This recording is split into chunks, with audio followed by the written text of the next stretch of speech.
How does that work, Dana? Because I see a lot of people, like, people always bring up the fighter pay with the UFC, but what's, like, isn't Logan complaining right now that he didn't get his checks from Floyd? Is that like a boxing issue versus you don't boxing thing? You don't ever hear that coming out. To this day, you hear a guy right going, I want to make $30 million, I didn't get paid enough. You don't ever hear guys going, yeah, they didn't pay me yet, ever. Is that like a boxing issue? Well, here's what happens when you go in and you do these fights, and you make them. And Hunter, correct me if I'm wrong. You do these fights that are exhibitions or whatever. The commission isn't overseeing it. So let's say I did a fight with Mike. I got Mike fighting, Francis or something. The athletic commission gets the money up front, so they pay the fighters. Either way, the last thing you really need in your life is for things to go wrong and you were showing off how you were a big shot financially when you didn't have to, really. You didn't have to do that. And now you have this egg on your face and things are falling apart. And now people are wondering, did you get screwed or was it your own financial ignorance? Now, he's accused in multiple lawsuits, all right, of owing millions for luxury watches, gold, and rent as well on the apartment that we just talked about, okay? And so he's got about, I counted about 6. Dana White criticized Floyd Mayweather for pursuing another fight with Manny Pacquiao, suggesting the decision is motivated by financial incentives. White described the situation as disappointing and questioned whether money has become the driving force behind Mayweather's return to a high-profile rematch. Do and say what they got to say to try to, to get in there and make money. It's not even going to be funny. It's going to be... Logan Paul has claimed that Floyd Mayweather still owes him money from their exhibition fight, fueling speculation about unresolved financial obligations. Paul argues that the payment dispute raises questions about Mayweather's current financial situation, although Mayweather has disputed similar claims regarding his finances in the past. Fight in the States with a different company. That is the company that put on the fight. That is the company that paid me. But he sold our fight with my name and likeness to someone else in Dubai for $10 million cash. It's our fight, bro. Our deal was 15%. He smoked me. So I got 15% of it. 15% of $10 million is $1.5 million. Mm-hmm. That company that paid him that money is suing him. I actually don't know the status on that lawsuit. I should check in because he still owes me money, but he has a bunch of legal trouble at the moment that I don't think I'm ever getting the money. He just sold his house in Vegas. Did he really? Yeah. I think he's facing a bunch. Rinsed on that house. He started at $14 million. He custom built the house, by the way, in like 2006. Yeah. Started at 14, reduced to 12, yeah. 10, 8 came on the market, and it was a... Dana White says Floyd Mayweather earned enormous wealth throughout his boxing career, with his biggest payday coming from the blockbuster crossover fight against Conor McGregor, which became one of the most financially successful events in combat sports history. Fights you've ever had? Conor McGregor and Floyd Mayweather, which ironically is a boxing event, but it's the biggest combat sports fight ever. What did that gross? It did 4.4 or 4.5 million buys at $100 a buy. Yeah. So that. According to Wade Plemons, Floyd Mayweather mishandled much of his wealth early in life, and after his prime years ended, he returned to boxing through exhibition bouts to continue earning substantial income. Plemons believes these appearances have enabled Mayweather to capitalize on his worldwide popularity while preserving his reputation as one of boxing's biggest attractions. Again, 5 years ago now, but that was like the initial rumblings around that fight. And what Floyd did was use Mayweather Promotions to bring them this fight and say, if you'll front us this money, we'll put this fight here. They fronted him the money.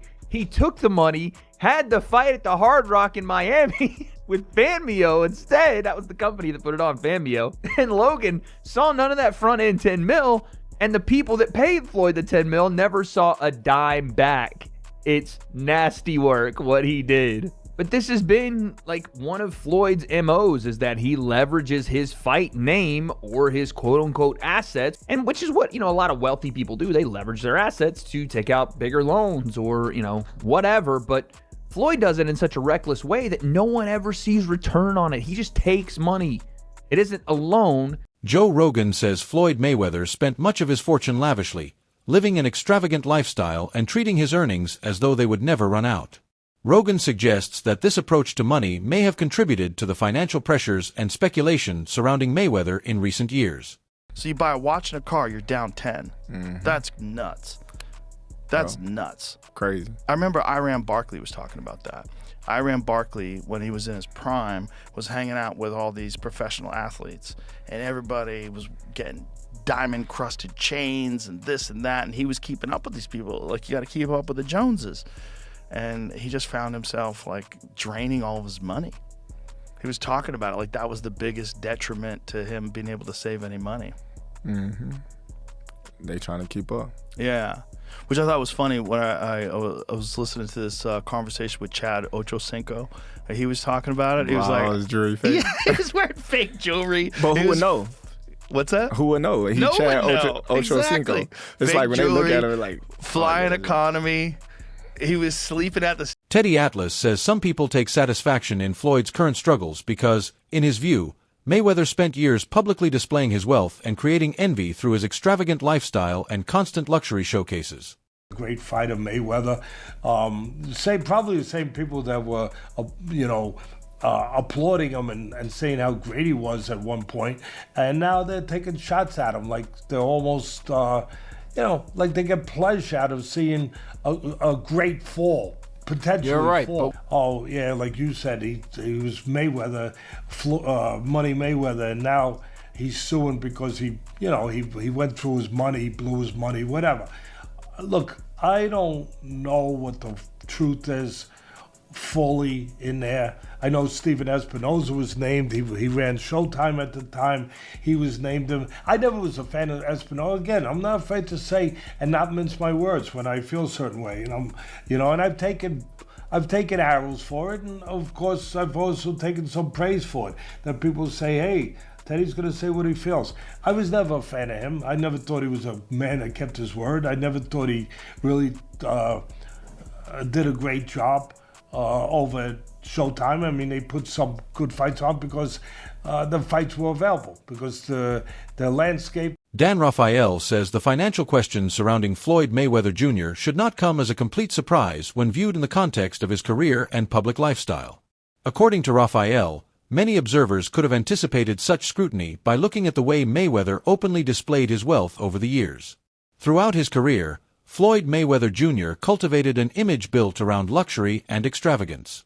He regularly showcased private jets, exotic cars, designer fashion, luxury watches, and lavish vacations.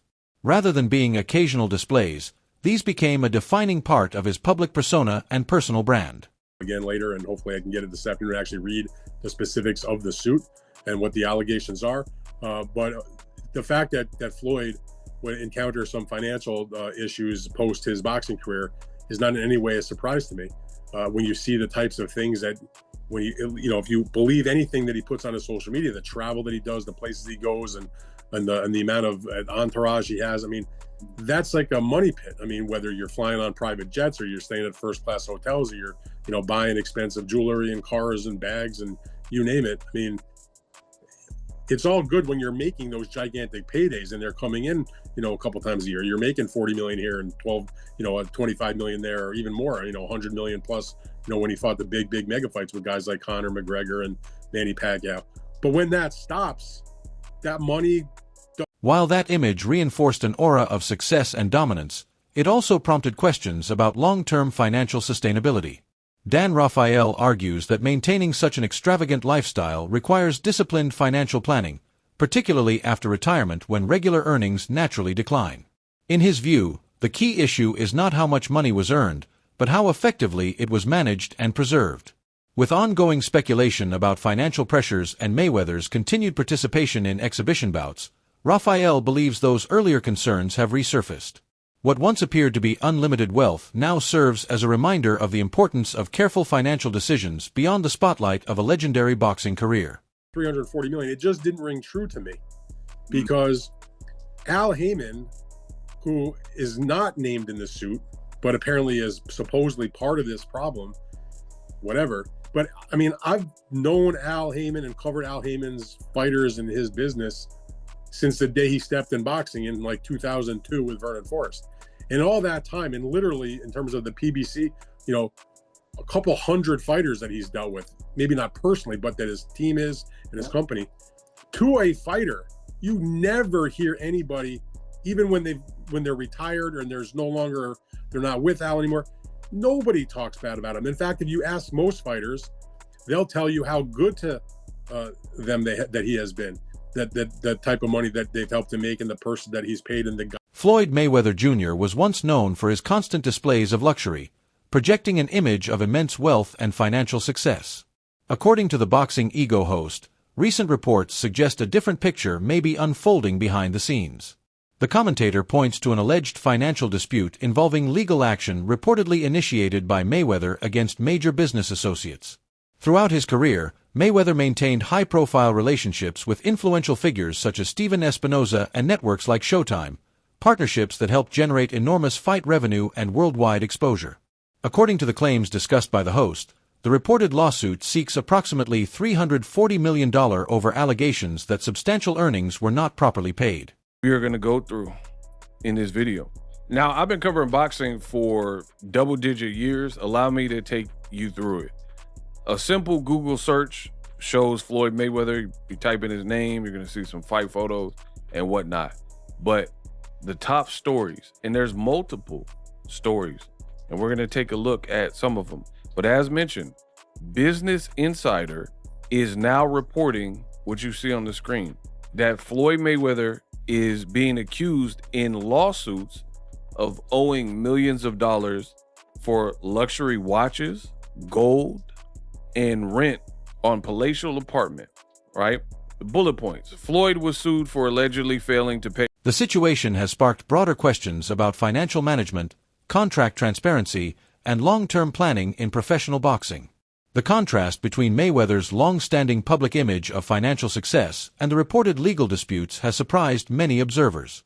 What once appeared to reflect complete financial control now seems far more complex, highlighting how even the most successful boxing careers can encounter uncertainty when business relationships and contractual matters become contested. Represents the $500K, $500,000 in arrears plus late fees minus a deposit that Mayweather paid at the start of the lease and the $100,000 catch-up payment. So they deducted what he did submit when he was made aware of this, the $100K, and I guess a deposit. So the remaining balance is that. An attorney for Mayweather did not provide a comment by deadline. He has not responded to the lawsuit in court. In a separate legal matter, so we've already went over one with this luxury condo in Manhattan, right?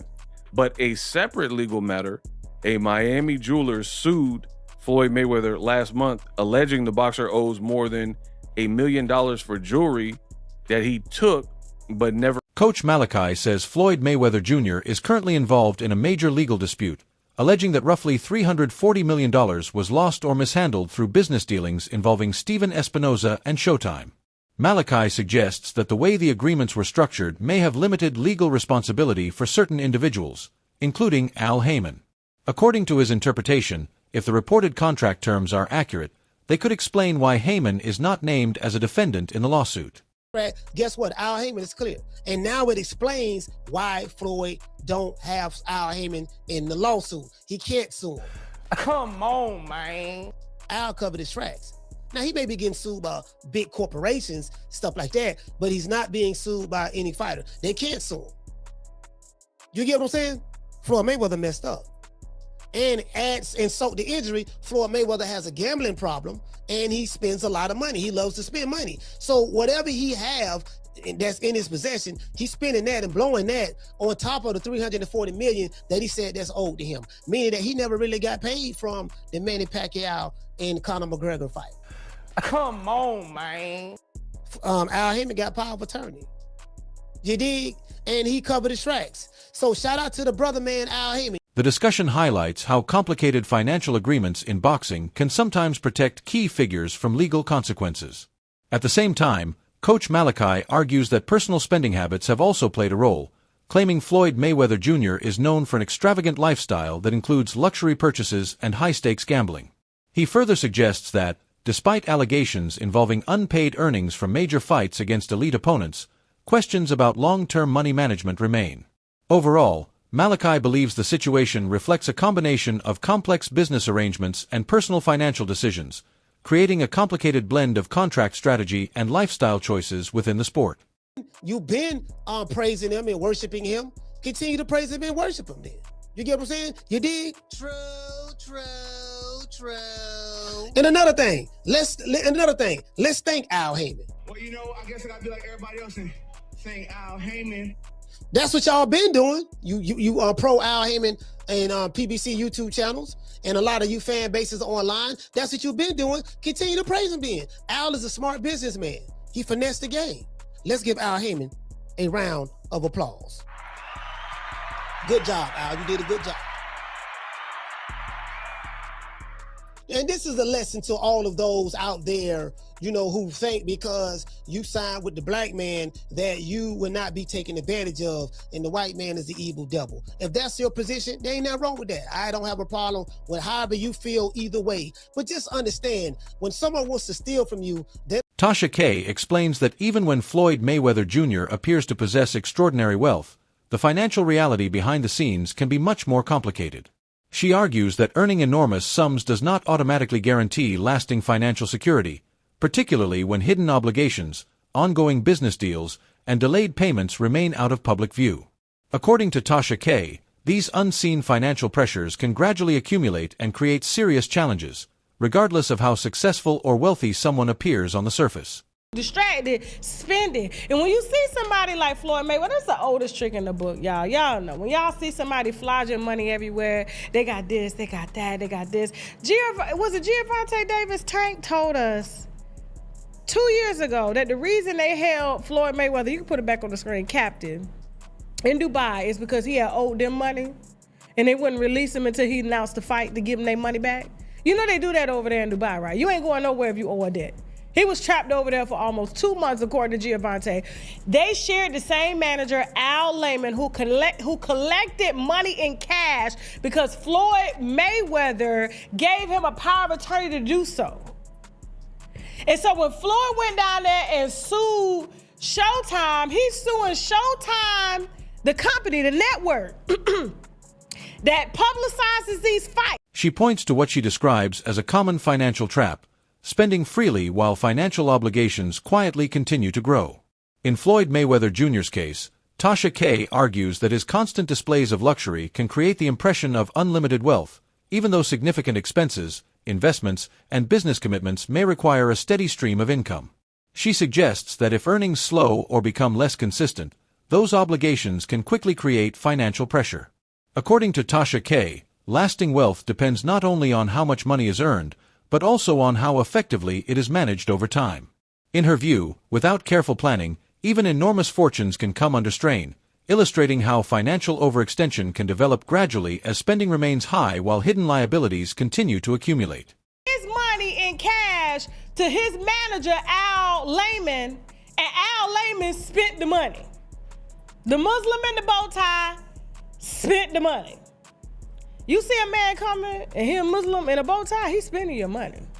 Oh, it's gone. It's good, it's gone. You know they send the Nation of Islam down there. You seen the Muhammad Ali story? Don't act like you ain't seen that. Nation of Islam was all up over there. They were all up over Floyd Mayweather's fights and bank accounts and stuff. And so he received it in cash, and Floyd Mayweather is saying he's missing it and how dare Showtime gives him the money without his permission. He was like, well, wait a minute, but you gave him permission. Yeah, but I didn't tell y'all, I told him. So he's trying to use a way to get in there so he can hold him responsible because he know he's not going to get the money back from the Nation of Islam at all. That money gone.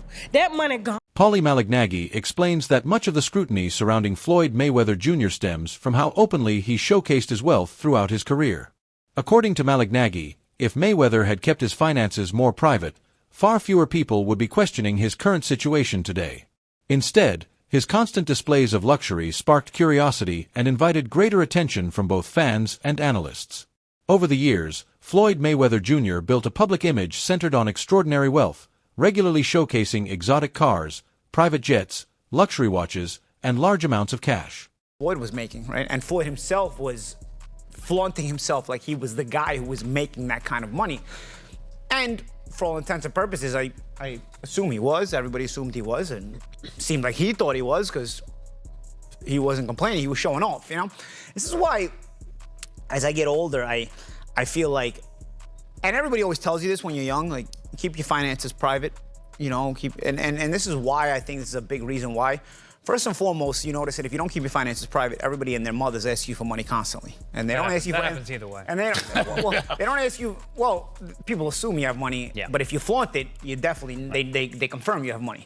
And they don't ask you for money like you need to buy the Rolex or the Lamborghini. They'll guilt you into it. They need their mother's dying in the hospital. They need to pay for a funeral. While this helped strengthen his personal brand, it also meant that any perceived change in Floyd Mayweather Jr.'s financial position would immediately attract public attention. Malignaggi suggests that this visibility has prompted people to question not only Mayweather's current finances, but also his past decisions regarding money management and investments. In his view, the discussion is less about whether Mayweather is actually broke and more about the perception created by years of publicly displaying extraordinary wealth.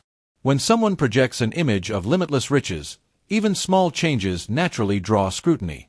Malignaggi believes that keeping more financial matters private could have reduced much of the speculation. Instead, nearly every financial move is now closely examined, leading to continued debate about his business decisions, investments, and long-term financial planning. But offhand, you're asking me what my thoughts are offhand. I can never listen. When I had a lot of money, I was a lot of times spending more, and I wasn't tracking every single cent, right? I mean, I was kind of reckless. I was young. I was, you know, a pro athlete. I went from having nothing to having a bunch of money. So yeah, I'm not always tracking it as well as I should. But bro, if I'm missing a lot of difference money, if there's a huge difference, I'm gonna track it automatically just because it's so obvious. 340 million, no matter how much money you're making, 340 million does not slip through the cracks like you said. Third of $1 billion. Like, it's not, you know, I don't know. Like, there's guys who have a lot of money, okay? For me, I could go into a jewelry store, spend 20,000 at the time, like nothing. Like, you know what? I didn't plan on going there. I bought a Ferrari. I went with my friend to go check out a Ferrari. That's it for today's video.